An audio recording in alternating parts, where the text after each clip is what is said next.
नमस्कार साथियों और प्यारे बच्चों, स्वागत है आपका मेरे चैनल में। हम कक्षा 8 के प्रश्नावली 9.1 से 9.2 यानी कि दोनों एक्सरसाइज को कर चुके हैं कंप्लीट।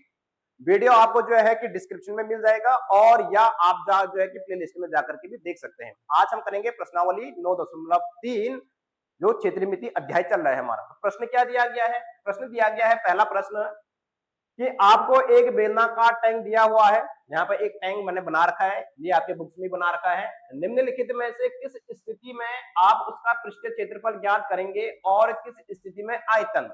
तो पृष्ठीय क्षेत्रफल तो हम पिछली कक्षाओं में पढ़ चुके हैं, मतलब पिछले एक्सरसाइज में पढ़ चुके हैं, पिछली प्रश्नावली में हम पढ़ चुके हैं। पृष्ठीय क्षेत्रफल निकालना हम जान चुके हैं।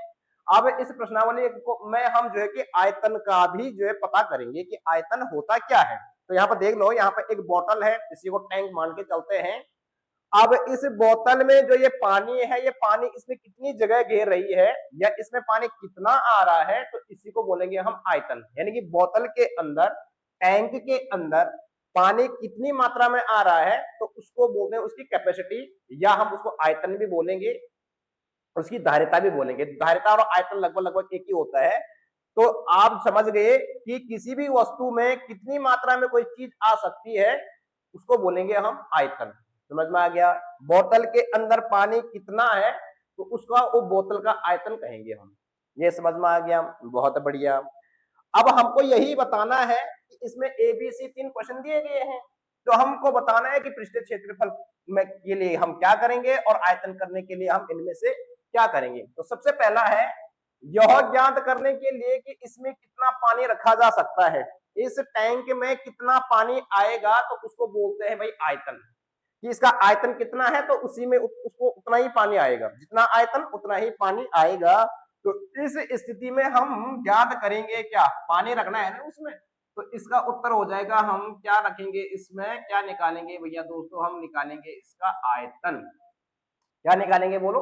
आयतन। अब दूसरा है इसका प्लास्टर करने के लिए वांछित बोरियों की संख्या। अब यहाँ पे ये टैंक है, अब इसमें हमको प्लास्टर करना है, तो प्लास्टर करेंगे हम, तो प्लास्टर तो यहाँ से करेंगे ना, इस पे यहाँ करेंगे प्लास्टर। ऐसा तो नहीं है कि हम जो है कि इसमें सीमेंट भर देंगे पूरा। तो अगर सीमेंट भर देंगे तब तो आयतन होगा, लेकिन हमको प्लास्टर करना तो प्लास्टर भारी बाहर से करेंगे हम इसका। ठीक है, तो प्लास्टर जो है कि इसमें बाहर से करेंगे, तो इसीलिए हम जो है कि इसका क्षेत्रफल निकालेंगे। भाई हम ज्ञात करेंगे, पता करेंगे कि इस टैंकी का क्षेत्रफल कितना है, तो उतना ही उसमें प्लास्टर लगेगा। तो बोरियों की संख्या अगर हम पता करेंगे कितनी बोरियां उसको प्लास्टर करने में लगेंगे, तो वहां पर हम निकालेंगे पृष्ठीय क्षेत्रफल। बोलो क्या निकालेंगे मेरे दोस्तों? पृष्ठीय क्षेत्रफल निकालेंगे मेरे दोस्तों, क्योंकि पृष्ठीय क्षेत्रफल हम पढ़ भी चुके हैं पिछली कक्षाओं में। समझ में आ गया होगा? बहुत बढ़िया। अब प्रश्न नंबर सी दिया गया इसमें भरे पानी से भरे जाने वाले छोटे टैंकों की संख्या। तो अब मुझे बताइए कि मान लो इसमें ये पूरा पानी भरा हुआ है, ये बड़ा टैंक है और ये छोटा टैंक है। तो अब हमने जो है कि इसको खाली करना है, टैंकों की संख्या। तो इसमें जो है कि हम जो है कि इसको भरते रहेंगे ऐसे करके। एक छोटा टैंक भर गया, फिर दूसरा छोटा टैंक भरेंगे, फिर तीसरा छोटा टैंक भरेंगे। तो इस स्थिति में भी हम निकालेंगे उसका आयतन कि बड़े टैंक से अगर हम छोटे छोटे टैंकों में पानी डालते हैं तो कितने टैंक भरेंगे उससे। तो उस स्थिति में हम निकालेंगे उसका आयतन। क्या निकालेंगे बोलो? उसका आयतन। इंग्लिश वाले अगर है इंग्लिश मीडियम के तो इसको वॉल्यूम बोलते हैं, ठीक है, और इसको बोलते हैं टोटल सरफेस एरिया, जो पृष्ठीय क्षेत्रफल होता है। तो पहला क्वेश्चन हमारा हो गया कंप्लीट। स्टार्ट करते हैं हम प्रश्न नंबर 2। इसी के साथ साथ हम फॉर्मूले भी करते रहेंगे, उससे संबंधित करते हैं। नेक्स्ट क्वेश्चन, आप इसका स्क्रीनशॉट ले सकते हैं। तो प्रश्न 2 दिया गया है मेरे प्यारे साथियों, प्यारे बच्चों, कि बेलन ए का व्यास 7 सेंटीमीटर है और ऊंचाई 14 सेंटीमीटर है। बेलन ए है, बेलन बी है। बेलन बी का व्यास 14 सेंटीमीटर और ऊंचाई 7 सेंटीमीटर है। परिकलन किए बिना क्या आप बता सकते हैं कि इन दोनों में किसका आयतन अधिक है? दोनों बेलनों का आयतन ज्ञात करते हुए इसका सत्यापन कीजिए। जांच कीजिए कि क्या अधिक आयतन वाले बेलन का पृष्ठीय क्षेत्रफल भी अधिक है। क्वेश्चन जरा लंबा है, तो इसको ध्यान से समझते हैं। हमको पहले बिना परीक्षण किए हुए खाली अंदाजे से अपना अंदाजा लगाना है कि किसका आयतन ज्यादा होगा, ए वाले का आयतन ज्यादा होगा या बी वाले बेलन का आयतन ज्यादा होगा। तो मुझे गैस आ रहा है, मैं अपना गैस लगा रहा हूं, आप भी अपना गैस लगाएंगे कि मुझे लग रहा है कि जो ये बी वाला है इसका आयतन ज्यादा होगा, क्योंकि इसका व्यास ज्यादा है तो इसकी त्रिज्या भी क्या होगी? ज्यादा होगी। तो हो सकता है कि इसका आयतन ज्यादा होगा। अब हो सके इसका भी हो सकता है, भाई किसी में भी ज्यादा आ सकता है। तो ऐसे ही गैस आपको भी करना है। तो गैस मैंने कर दिया, आप भी अपना गैस लगाइए।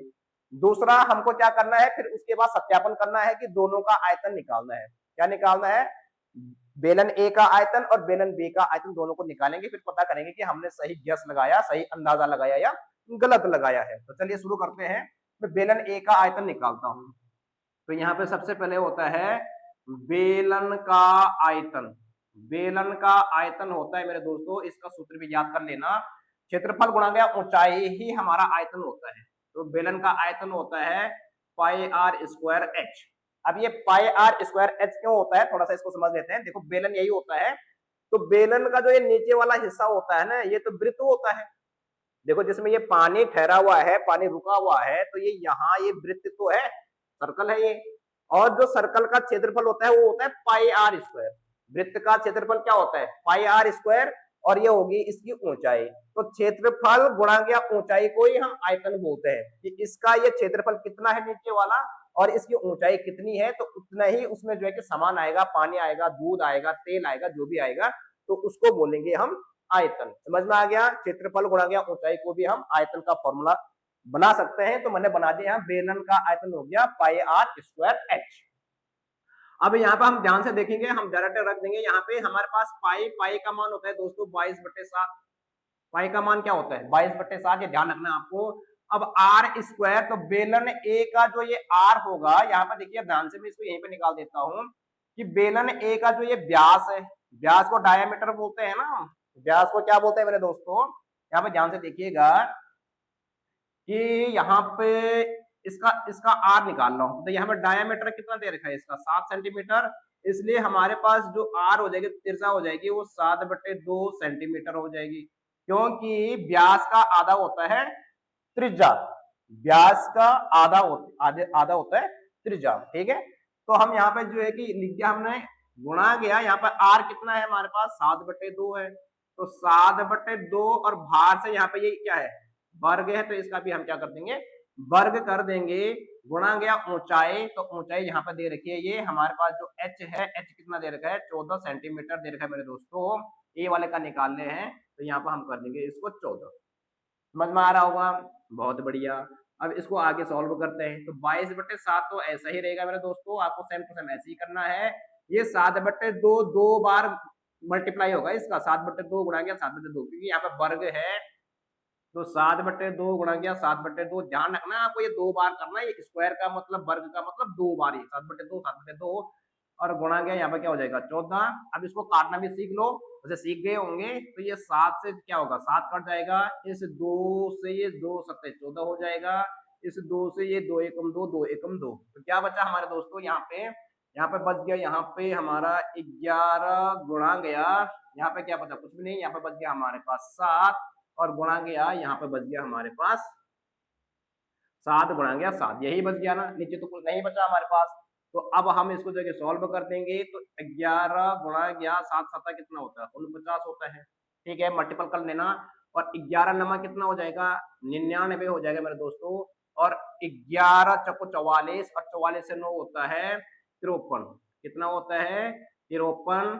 किसमें आता है, देखो आयतन हमेशा घन में आएगा, तो घन सेंटीमीटर, किसमें आएगा दोस्तों घन सेंटीमीटर, ठीक है। और इसी को हम लिखते हैं सेंटीमीटर घन, ऐसे भी लिख सकते हैं और ऐसे भी लिख सकते हैं, तो कोई भी दिक्कत नहीं है दोनों में। तो बेलन ए का जो आयतन आ गया वो 539 घन सेंटीमीटर आ गया। अब बेलन बी का निकालते हैं। तो सबसे पहले यहाँ पे देख लीजिएगा, जो ये बेलन बी है, इसका जो व्यास दे रखा है, व्यास को डायमीटर बोलते हैं, डी डी कितना दे रखा है 14, इसलिए यहाँ पे इसका जो आर हो जाएगा ना, तो आर हो जाएगा 14/2 बराबर 7 सेंटीमीटर, ठीक है, क्या हो जाएगा ये 7 सेंटीमीटर। ऊंचाई एच है, इसकी जो ऊंचाई है वो है 7 सेंटीमीटर, ठीक है। तो ये मैंने यहाँ पर निकाल दिया। अब मैं निकाल रहा हूं बेलन बी का, बेलन बी का आयतन, बेलन बी का आयतन, तो यहाँ पे बेलन ए का लिख दो आप, बेलन बी का आयतन। तो बेलन बी का आयतन भी क्या हो जाएगा, वही हो जाएगा ना पाई आर स्क्वायर एच हो जाएगा मेरे दोस्तों।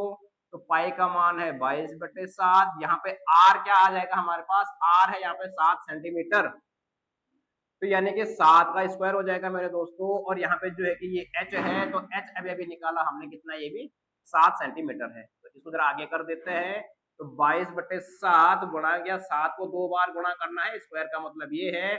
और यहाँ पे एक और क्या आ गया 7, तो यहाँ पे देखिएगा 7 से एक 7 कैंसिल कर दो, इसको कैंसिल कर लो, तो ये आ गया हमारे पास क्या 22 गुणा गया 7 सत्ते कितना होता है 49 हो जाता है। इसको मल्टीप्लाई करेंगे तो कर लो भैया मेरे दोस्तों, 2 से 2 9 18, 2 चौको 8, 8 1 9 98, 98 आएगा ना दोनों, तो 8 को 8, 8 8 16 1 17, 9 1 10, तो 1078 आ रहा है। 1000 कितना आ रहा है 78 आ गया हमारे पास, 1078 घन सेंटीमीटर। कितना आएगा ये घन सेंटीमीटर, ऐसा लिखो चाहे सेंटीमीटर घन लिखो, कोई दिक्कत नहीं है इसमें। अब हमने जो है कि गेस करा था, मैंने तो गेस करा था इसको, आपने किसमें गेस करा था कि ज्यादा आयतन होगा, तो कोई दिक्कत नहीं है, आपने ये भी करा तो कोई दिक्कत नहीं है। तो अब इसमें लिखा हुआ है दोनों बेलनों का आयतन ज्ञात करते हुए इसका सत्यापित कीजिए, तो सत्यापित कीजिए हमको। तो हमने कहा अतः बेलन बी का आयतन क्या है, ज्यादा है, तो मेरा गैस तो सही हुआ। और आपने किस पे लगाया था गैस, आप भी कह सकते हैं। अब इसके बाद हमको क्या करना है, जांच कीजिए कि क्या अधिक आयतन वाले बेलन का पृष्ठ क्षेत्रफल भी अधिक होता है। तो अब दोनों का पृष्ठ क्षेत्रफल भी निकाल देंगे हम। ठीक है, आयतन तो निकाल दिया, मेरा गैस सही है, बी वाले का आयतन ज्यादा है, आपका गैस क्या था वो आपने बता दिया होगा। अब हमको इसका पृष्ठ क्षेत्रफल निकालना है, तो यहाँ पे मैं लिख रहा हूं क्या, बेलन ए का पृष्ठीय क्षेत्रफल, बेलन ए का पृष्ठीय क्षेत्रफल, बेलन ए का पृष्ठीय क्षेत्रफल, इसको जरा ध्यान से देखेंगे आप। वैसे बेलन का पृष्ठीय क्षेत्रफल क्या होता है, बेलन का जो पृष्ठीय क्षेत्रफल होता है वो होता है 2πr और h प्लस r, लेकिन ये पूरा टोटल होता है। लेकिन दोस्तों इसमें एक समस्या है, एक प्रॉब्लम है, कि प्रॉब्लम क्या है, ये नीचे से तो बंद है लेकिन ऊपर से खुला है। देखो भैया ये जो नीचे से बंद है, तो नीचे से तो बंद है तभी तो उसमें कुछ सामान आएगा, अगर नीचे से खुला होगा तो फिर उसमें कुछ टिकेगा ही नहीं, लेकिन ये ऊपर से खुला है, तो इसका क्षेत्रफल तो हमको चाहिए नहीं, इसका क्षेत्रफल नहीं चाहिए। तो सबसे पहले हम इसका वक्र पृष्ठ का क्षेत्रफल निकाल देंगे। क्या निकाल देंगे, इसका वक्र पृष्ठ का क्षेत्रफल, और नीचे ये जो वृत्त है इसका भी क्षेत्रफल निकाल देंगे। ठीक है, कैसे, थोड़ा सा यहाँ पे ये चेंज हो जाएगा मेरे दोस्तों, कि बेलन ए का जो पृष्ठीय क्षेत्रफल हो जाएगा वो हो जाएगा, पहले तो इसका वक्र पृष्ठ का क्षेत्रफल आएगा क्या 2πrh। ठीक है, ये हमने पिछले एक्सरसाइज में करा था, पिछली प्रश्नावली में करा था 2πrh, ये तो आ गया इसका।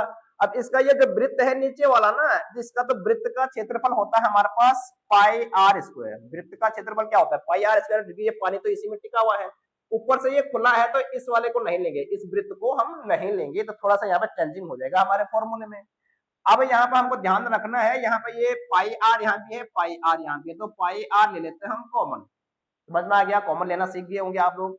अब यहाँ पे क्या बच गया, यहाँ पे एक 2 बच गया, यहाँ पे h बच गया, तो ये ब्रैकेट के अंदर 2h, यहाँ पे कौन सा साइन है प्लस का, यहाँ पे एक r तो यहाँ पे आ गया, तो ये r बच गया एक, और क्योंकि यहाँ पे 2 r है, ये r स्क्वायर, तो ये, तो हमारा जो बेलन का पृष्ठीय क्षेत्रफल हो जाएगा पाई आर 2h प्लस r हो जाएगा, ऊंचाई है, ये त्रिज्या है हमारे पास। थोड़ा सा ये आपको ये ध्यान रखना है, ये बी वाले में भी यही कंडीशन आने वाली है, वो भी ऊपर से खुला ही है, तो ये ऊपर से खुला है, इसका हम हटा देंगे, तो हमने हटा दिया, ये चेंज कर दिया। अब इसमें हम क्या रख देंगे, फटाफट इसकी वैल्यू रख देंगे, तो पाई की वैल्यू होती है दोस्तों 22/7, पाई की वैल्यू होती है 22/7 गुणांक या आर, ए का निकालना है इसका, तो आर हमारा है कितना 7/2, तो ये रख दिया हमने 7/2, और यहाँ पे जाके ब्रैकेट लग देंगे, यहाँ पे 2 ये सूत्र का है, फॉर्मूले का है। ऊंचाई कितनी है इसकी भाई, ऊंचाई 14 है ए वाले की, और प्लस आर, तो आर कितना है, आर 7/2 है।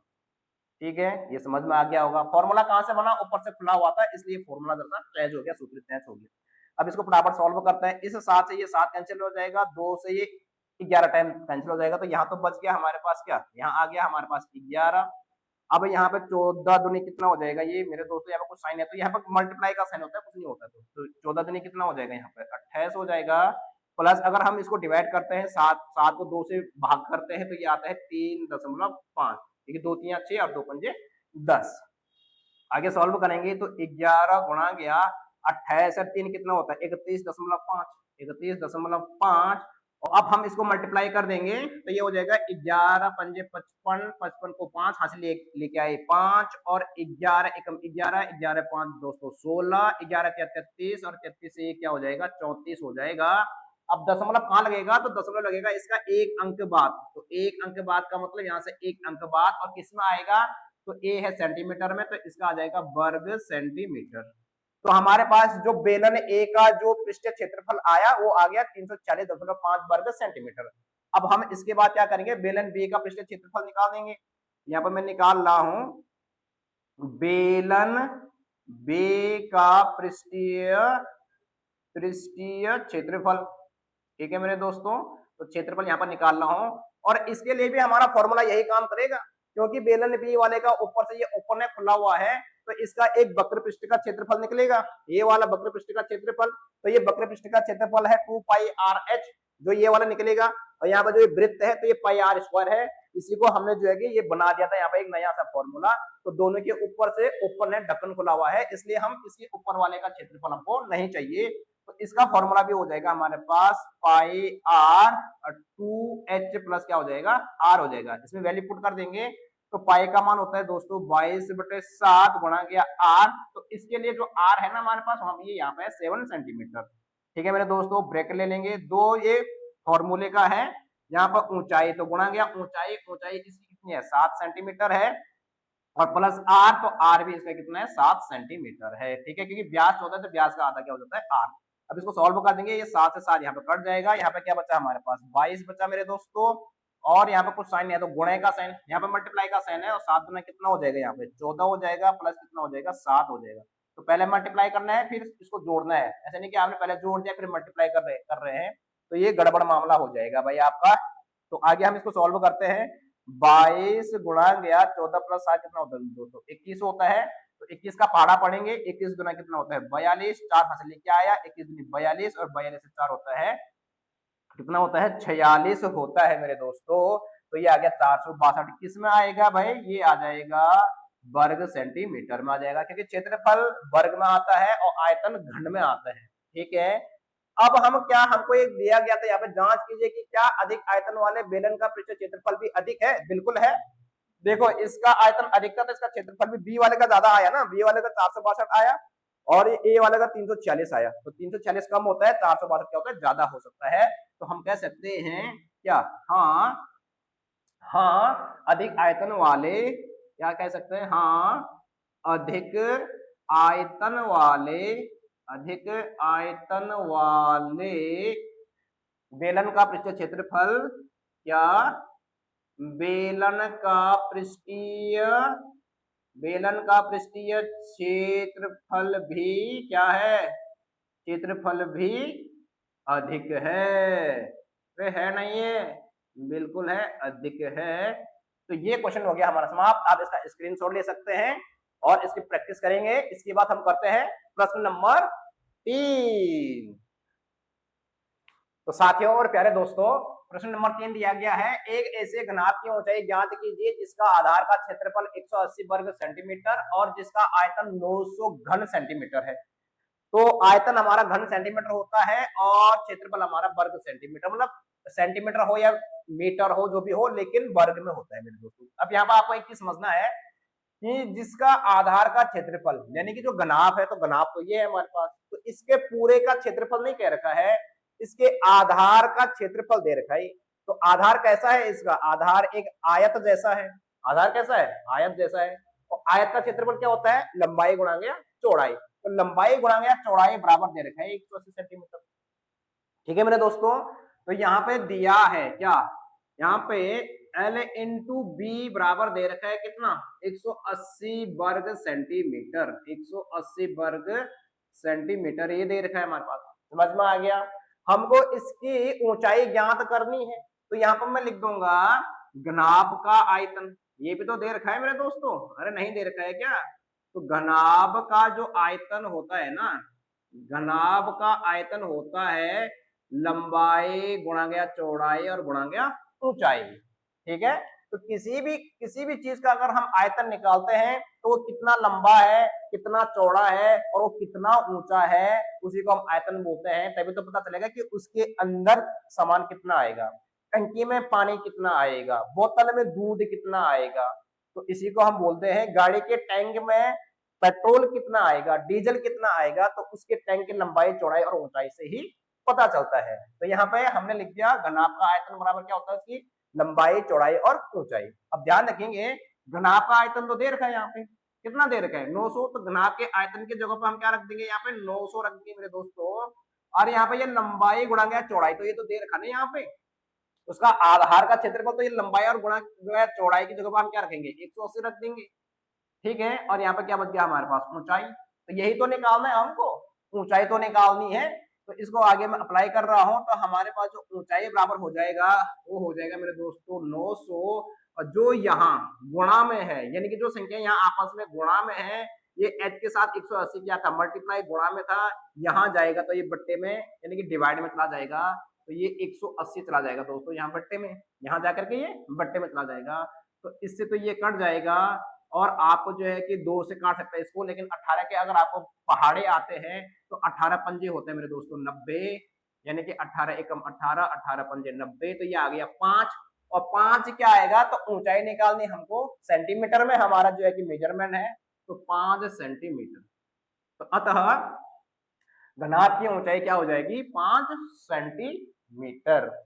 तो प्रश्न नंबर 4 दिया गया है, एक घनाभ की बीमाई 60 सेंटीमीटर गुणा गया 54 सेंटीमीटर गुणा गया 30 सेंटीमीटर है। इस घनाभ के अंदर 6 सेंटीमीटर भुजा वाले कितने छोटे घन रखे जा सकते हैं।